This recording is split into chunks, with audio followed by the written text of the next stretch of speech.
میں یہ نہیں کہوں گا کہ بچپن سے ہی میڈیا میں آنا چاہتا تھا. بچپن میں ظاہر ہے وہی خواب ہم دیکھتے ہیں جو ہمیں دکھائے جاتے ہیں کہ آپ ڈاکٹر بنیں گے, انجینئر بنیں گے, کچھ ایسا کریں گے. انجینئرنگ شروع کی اور مجھے تقریباً کوئی ایک ڈیڑھ سیمسٹر کے بعد مجھے اندازہ ہو گیا کہ یہ میری فیلڈ نہیں ہے. یہ سوچا کہ اچھا میڈیا میں آنا ہے, طے کر لیا. یہ پتہ تھا کہ مشکلات بھی پیش آئیں گی. پھر میں نے پنجاب یونیورسٹی میں ایڈمیشن لیا. سب سے بڑی مشکل یہ تھی کہ گھر والوں کو سمجھانا کہ میں انجینئرنگ چھوڑ کے میڈیا میں جا رہا ہوں, اور میڈیا ایک ایسی فیلڈ ہے جہاں پہ اگر 100 لوگ آتے ہیں تو شاید 1-2 کامیاب ہوتے ہیں, چونکہ رش اتنا زیادہ ہے. آپ نے اپنی پہچان منفرد بنانی ہے. ڈومیننٹ فیکٹر تو ہے, یعنی اگر مجھے بھی شروع میں کسی نے اٹریکٹ کیا تو وہ شاید اس کی چمک دمک ہی تھی, لیکن پھر بہت جلدی یہ اندازہ ہو گیا کہ آپ نے سروائیو کرنا ہے. سروائیول کے لیے چیزیں ضروری ہیں, وہ ہے آپ کی محنت, آپ کا کانٹینٹ.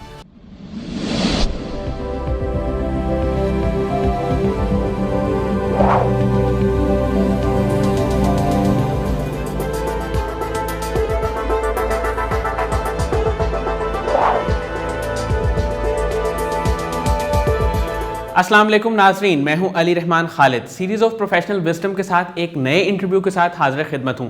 آج جو مہمان ہمارے ساتھ موجود ہیں وہ ریڈیو پہ ایک طویل عرصہ بطور RJ بھی کام کر چکے ہیں, اور اس وقت یہ ڈسکور پاکستان میں ایز این اینکر پرسن کام کر رہے ہیں. 2018 کی طارق عزیز کے شو میں یہ پوئٹری سنا کے ایک انعام بھی جیت چکے ہیں. آئیے ان سے ملتے ہیں اور جانتے ہیں کہ انہوں نے میڈیا پہ آنے کا یہ سفر کیسے طے کیا, اپنے زندگی میں آنے والے مشکل وقت کو اور چیلنجز کو کیسے دیکھا, اور یہ جو نئے میڈیا میں لوگ آنا چاہتے ہیں ان کو کیا سجیشنز دیتے ہیں. بہت بہت شکریہ میثم عباس صاحب آپ کی تشریف آوری کا.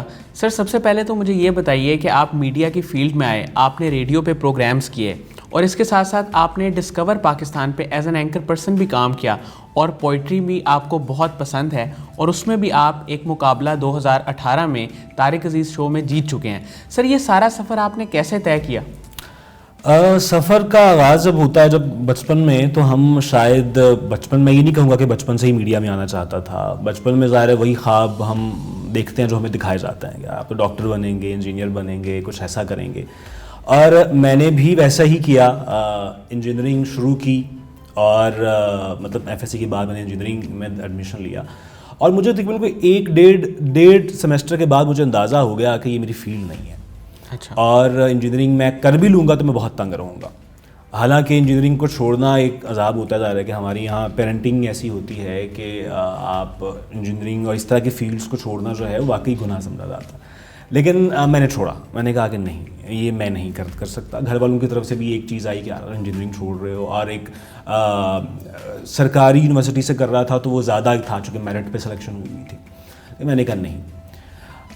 میڈیا میں پھر یہ سوچا کہ اچھا میڈیا میں آنا ہے, طے کر لیا. یہ پتہ تھا کہ مشکلات بھی پیش آئیں گی. پھر میں نے پنجاب یونیورسٹی میں ایڈمیشن لیا. ٹھیک ہے. اور لاہور آ گیا. بیسکلی تعلق گجرات سے ہے میرا. تو لاہور جب میں آیا تو اس کے بعد پھر پیچھے مڑ کے 2016 میں آیا تھا میں لاہور. اس کے بعد پھر مڑ کے نہیں دیکھا پیچھے. پھر یہ کہا ہے کہ اب لاہور ہی میرا شہر ہے, اور چونکہ فیلڈ ہی ایسی ہے کہ ظاہر ہے کہ بڑے شہروں میں ہی آپ سروائیو کر سکتے ہیں.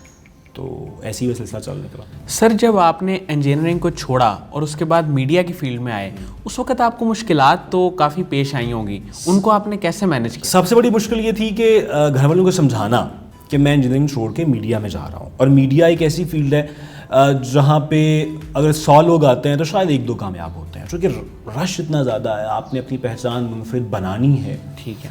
تو وہ یقین دلانا ان کو کہ نہیں میں کر لوں گا, یہ سب سے پہلا ایک مشکل ٹاسک تھا. ایک تو خود کو یقین تو دلا لیا کہ ہاں میں کر لوں گا, لیکن دوسروں کو یقین دلانا کہ یار میں کر لوں گا, ایک مشکل کام تھا. اچھا, پھر جب آپ لاہور آ جاتے ہیں تو ہر کوئی لاہور آ کے یا بڑے شہر میں آ کے یہ خواب دیکھتا ہے کہ اس کو فتح کر لوں گا. میں تو جیسے کہتا ہوں تباہی یہاں پہ کروں گا. تو سیم وہی سوچ, وہی خیال کہ فتح سے مراد یہ ہے کہ کامیابی حاصل کرنی ہے, کچھ چیزیں کرنی ہیں. اچھا, اب آ گئے اور اس کے بعد اسٹرگل شروع ہو گئی, اور وہ آج تک جاری ہے. سر بہت سارے لوگ جو میڈیا میں آتے ہیں وہ اس کی ظاہری چمک دمک سے متاثر ہوتے ہیں, آپ اس کو کیسے دیکھتے ہیں؟ کیا یہ فیکٹر ہی ڈومیننٹ ہے؟ اچھا, ڈومیننٹ فیکٹر تو ہے, یعنی اگر مجھے بھی شروع میں کسی نے اٹریکٹ کیا تو وہ شاید اس کی چمک دمک ہی تھی کہ کیمراز, لائٹس اور ایکشن اور یہ ساری جو صورتحال ہے. لیکن پھر بہت جلدی یہ اندازہ ہو گیا کہ آپ نے سروائیو کرنا ہے. تو چمک دمک تو ظاہری طور پہ ہے, لیکن جو سروائیول کے لیے چیزیں ضروری ہیں وہ ہے آپ کی محنت, آپ کا کانٹینٹ, آپ اپنے فیلڈ میں کتنے اچھے ہیں. اگر آپ کو پروگرام کرتے ہوئے 30-40 برس بھی ہو گئے ہیں تو جب آپ اسکرین پہ فرسٹ ٹائم آ رہے ہیں تو تب آپ ایسے ہی لگے کہ آپ پہلی دفعہ آ رہے ہیں, اور آپ کیمرے کی آنکھ کو ویسے ہی فریش نظر سے دیکھیں جیسے آپ شاید اس کو پہلی دفعہ دیکھ رہے ہیں. تو چمک دمک تو ہے لیکن محنت اس سے زیادہ ضروری ہے. سر جو لوگ میڈیا کی فیلڈ میں آنا چاہتے ہیں انہیں آپ کیا سجیشنز دیں گے؟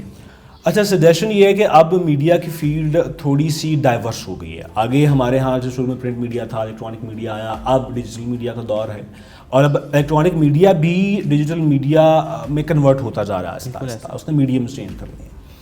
اچھا, پیغام یہ ہے کہ دیکھیں, ایک تو یہ سوچ کے مت آئیں کہ پہلے دن ہی آئیں گے تو آپ کو کوئی بہت بڑا ادارہ بلا لے گا اور آپ کے لیے ایک چیئر تیار ہوگی اور آپ وہاں بیٹھ جائیں گے. ایسا نہیں ہوگا بالکل.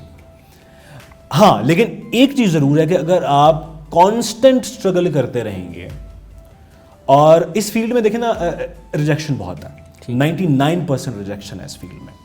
یہ کوئی میں ڈسکریج نہیں کر رہا لیکن یہ فیکٹ ہے. لیکن 1% سلیکشن بھی ہے, اور وہ 1% سلیکشن کیسے آ سکتی ہے کہ اگر آپ اپنے گول کے ساتھ کمیٹیڈ ہیں. تو اگر آپ شوق ہے, دیکھیں میڈیا میں وہی آ سکتا ہے جس کا شوق ہو.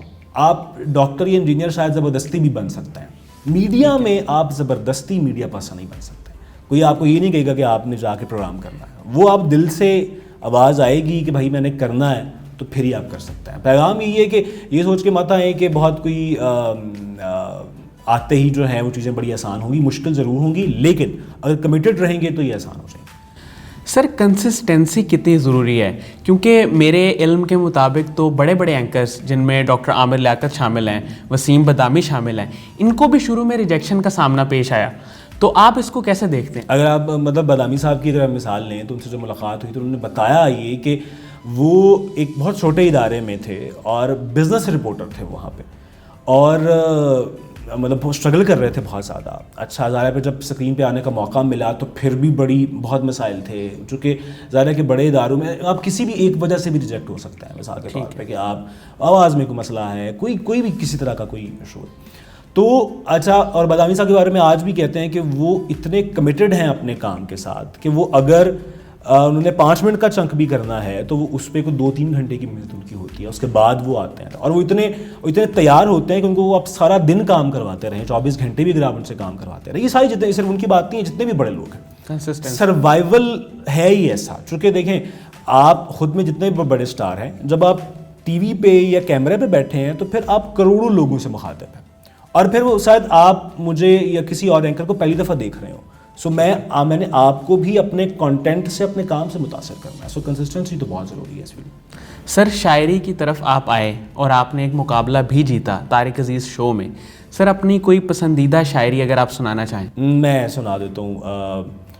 آج کل کے حالات کے مطابق یہ ہے, وہ ہے کہ بتا سوال کو دھتکارنا ضروری ہے, کسی کی سوچ کو للکارنا ضروری ہے, خدا کے نام پہ کیا زندگی نہیں ملتی, خدا کے نام پہ کیا مارنا ضروری ہے. واہ واہ واہ. تو یہ اسی اور بیسیکلی انسپریشن بھی شاعری کی ہی ہوتی ہے کہ جو آس پاس جو آپ حالات دیکھ رہے ہوتے ہیں, ایک تو آپ کے اندر کے کچھ جذبات یا کیفیات ہوتی ہیں, کچھ آپ کے آس پاس جو صورتحال ہوتی ہے اس سے انسپریشن ہوتی ہے. سر آپ نے یوٹیوب پہ بہت کریٹو کام کیا, اس کے بارے میں تھوڑا سا بتائیں. اچھا, یوٹیوب جو کہ ایک ایسا میڈیم ہے جو کہ اب ایک پاپولر میڈیم ہے. ہم بیسیکلی 2-4 مختلف کام میں نے کیے ہیں یوٹیوب کے لیے. ایک تو انٹرویوز کا سلسلہ تھا جس میں بڑے لوگوں کے انٹرویوز کیے. اس کے علاوہ ایک سلسلہ جو ہم ابھی کر رہے ہیں اس کو میں سوشل ورک ہی کہوں گا, وہ ہے اسٹوری ٹیلنگ, اردو زبان میں کہانی سنانا. ایک پلیٹ فارم ہے سنو کہانی میری زبانی کے نام سے, میں اس ٹیم کا حصہ بھی ہوں. ہم لوگ کیا کرتے ہیں کہ ہم بچوں کو اردو زبان میں آڈیو کہانیاں سناتے ہیں, آڈیو سٹوریز. یوٹیوب ایک پلیٹ فارم ہے, اور بچوں کو یہ سوچنے کا اور امیجن کرنے کا موقع دیتے ہیں کہ اب دیکھیں, اب ہر کوئی ویڈیو کی فارم میں کنورٹ ہو گیا. آپ کچھ بھی دیکھتے ہیں اس کے ساتھ ویڈیو چل رہی ہوتی ہے. اس سے کیا ہوا ہے کہ بچوں کی یا نئی نسل کی امیجنیشن ماری گئی ہے. آگے ہم کہانیاں پڑھتے تھے, سنتے تھے, تو بچہ کتاب پڑھ کے امیجن کر لیتا تھا کہ یہ جو پری ہے, یہ جو بادشاہ ہے, یہ جو شہزادہ ہے, یہ کیسا ہوگا. اب ایسا نہیں ہے, اس کو اسکرین پہ نظر آ رہا ہوتا ہے گیجٹس پہ کہ شہزادہ ایسا ہے. ہم نے یہ ایک اولڈ اسکول کے ساتھ تھوڑا سا اس کو جوڑا کہ ہم بچے خود امیجن کریں گے کہ یہ کہانیاں جو ہیں وہ اور یہ جو کردار ہیں یہ کیسے ہیں. ہم پھر کیا کرتے ہیں کہ مختلف جگہوں پہ آپ جاتے بھی ہیں. ویسے تو آن لائن پلیٹ فارم ہے لیکن ہم فزیکلی بھی جاتے ہیں. تھیٹر فیسٹیولز ہوتے ہیں بچوں کے, وہاں پہ پرفارم بھی کرتے ہیں, میوزک کے ساتھ کرتے ہیں, ڈرامائی انداز میں پڑھانت کرتے ہیں کہ اگر میں سورج ہوں تو میں لگوں اپنی آواز سے بھی, اپنی شکل سے بھی, اپنے کاسٹیوم سے بھی کہ میں سورج ہوں. اور وہ ہم بالکل فری آف کاسٹ کرتے ہیں, کوئی اس طرح وہ نہیں ہے. اور ہم جو سب سے اہم بات ہے وہ یہ ہے کہ وہاں فری آف کاسٹ کرتے ہیں جہاں پہ ہمیں جیسے آرفنیجز ہیں, ہم مختلف جیلز میں جاتے ہیں, ہاسپٹلز میں جاتے ہیں, مختلف اسکولز میں جاتے ہیں, جہاں پہ بچوں تک کہانی پہنچانا میرے خیال میں سب سے, مجھے تو یہ ایک آرٹسٹ کا سوشل ورک یہی لگتا ہے. سر بہت سارے لوگ اپنا یوٹیوب چینل بھی بنا لیتے ہیں اور اس پہ انویسٹ بھی کر دیتے ہیں اور بڑا اچھا سا یوٹیوب چینل بن جاتا ہے, لیکن اس کے بعد وہ اس پہ کانٹینٹ کو مینٹین نہیں کر پاتے. کنسسٹنسی کی بات آپ نے کی.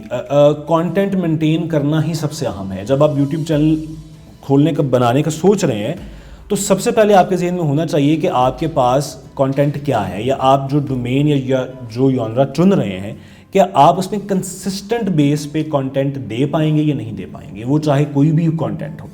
اور ظاہر ہے دیکھیں اب کیا ہوتا ہے کہ اب آپ کی ٹارگٹ آڈینس بہت جیسے کہتے ہیں نا کہ اگر مثال کے طور پہ آپ کو سپورٹس کا شوق ہے اور مجھے نہیں ہے تو سپورٹس کے چاہے بہت فیمس چینل بھی ہوگا, بہت ہٹ چینل بھی ہوگا, تو شاید آپ کو پتا ہوگا مجھے پتا نہیں ہوگا کیونکہ مجھے سپورٹس کا شوق ہی نہیں. صحیح. تو سب سے اہم تو کنسسٹنسی ہے. کانٹینٹ اچھا تو ہے وہ تو ہوگا, اچھا کانٹینٹ کنسسٹنسی کے ساتھ بہت ضروری ہے. سر آپ کی انسپائریشن میڈیا کی فیلڈ میں کون کون لوگ رہے؟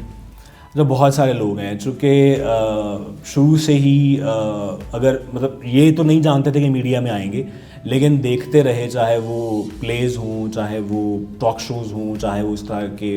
اگر سیریس جرنلزم کی آپ بات کرتے ہیں, چونکہ میرا وہی ایک کرنٹ افیئرس کا ہے, تو اس میں 2-3 نام لوں گا. حامد میر صاحب ہیں, کاشف عباسی صاحب ہیں, یہ 2 لوگ کو میں زیادہ کرتا ہوں. اگر سیریس جرنلزم آپ نے کرنی ہے تو ان 2 لوگوں سے سیکھنا چاہتا ہوں. سر ہمارے پاکستان میں جتنے اینکرز ہیں جو رمضان ٹرانسمیشنز بھی کر رہے ہیں, ڈفرینٹ پروگرامز بھی کر رہے ہیں, ان میں سے اردو کی ادائیگی آپ کو کس کی پسند ہے؟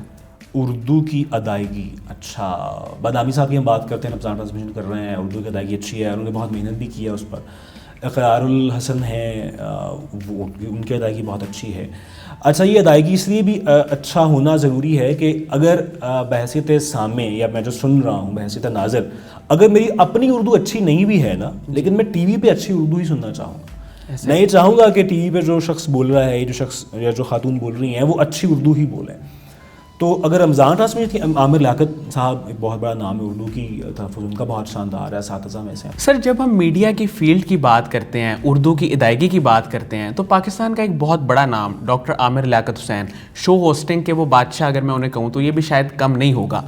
آپ ان کے بارے میں کیا کہتے ہیں؟ ڈاکٹر صاحب جو ہیں وہ عالم آن لائن سے میں ان کا فین ہوں. ہم لوگوں نے بعد میں اس کے ایپیسوڈ, وہ ایک ایسا پروگرام تھا جو جس نے ایک مذہبی پروگرامز کا نقشہ بدل دیا. یعنی مختلف مکاتب فکر کو ایک ساتھ بٹھا کے اور ایسے مسائل پہ بات کرنا جو آج کل کے مسائل ہیں, جو پرانے نہیں ہیں, جو آج کے انسان کے مسائل ہیں, اور پھر مختلف مکاتب فکر کے لوگوں کی رائے لینا, وہاں سے ان کا آغاز تھا. پھر انہوں نے گیم شوز ہوسٹ کیے, انہوں نے ٹاک شوز, انہوں نے رمضان ٹرانسمیشن ہوسٹ کی, انہوں نے ٹاک شوز تک کیے, انہوں نے کرنٹ افیئرز کے شو کیے. اور جب وہ بولتے ہیں تو لگتا ہے کہ جیسے باقاعدہ ایک پڑھا لکھا آدمی جو ہے بول رہا ہے, چاہے وہ آپ ان سے مذہب پہ بات کر رہے ہیں, انہوں نے اسپورٹس ٹرانسمیشن تک کی ہوئی ہے, چاہے ان پہ آپ جو ہے سیاسی, ان کا تعلق سیاست سے بھی ہے, چاہے ان کے سیاسی ایشوز پر ان سے بات کر لیں, سماجی ایشوز پر بات کر لیں, شو بز پر بات کر لیں. ایسا بندہ جو ہے ہر فن مولا, میرے خیال میں ہر کوئی انسپائر ہوگا ان سے. سر قاسم علی شاہ صاحب کی فاؤنڈیشن ہے, ان کا کام ہے, ان کے بارے میں آپ کیا کہیں گے؟ میرے خیال میں کچھ لوگ ایسے ہوتے ہیں جو کسی بھی ملک کا, کسی بھی معاشرے کا چہرہ ہوتا ہے. شاہ صاحب انہی لوگوں میں شامل ہیں. اور شاہ صاحب کی سب سے جو شاندار بات یہ ہے کہ ان سے لاکھوں لوگ متاثر ہوتے ہیں اور ڈیلی بیسس پہ ہوتا ہے, چاہے وہ پروفیشنلز ہیں, چاہے وہ اسٹرگلرز ہیں.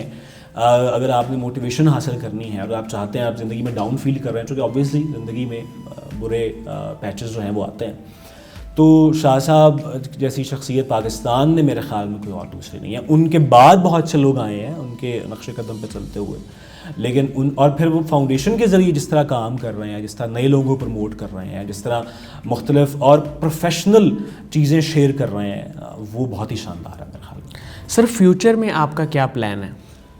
فیوچر پلانز وہ کہتے ہیں نا کہ ہر خواہش ایسی کہ ہر خواہش پہ دم نکلے, تو وہ فیوچر پلانز جو ہیں وہ یہ ہیں کہ ایک تو اپنی فیلڈ میں تھوڑا سا, اور کام کے لحاظ سے جسے کہتے ہیں کہ شہرت ملے کام کے لحاظ سے, اچھی شہرت جسے کہتے ہیں کہ آپ کو لوگ اپنے آپ کے کام کے لحاظ سے پہچانیں, اور پہچانے اس لیے کہ کچھ چیزیں معاشرے میں ایسی ہیں جو بحیثیت خود میں بدلنا چاہتا ہوں.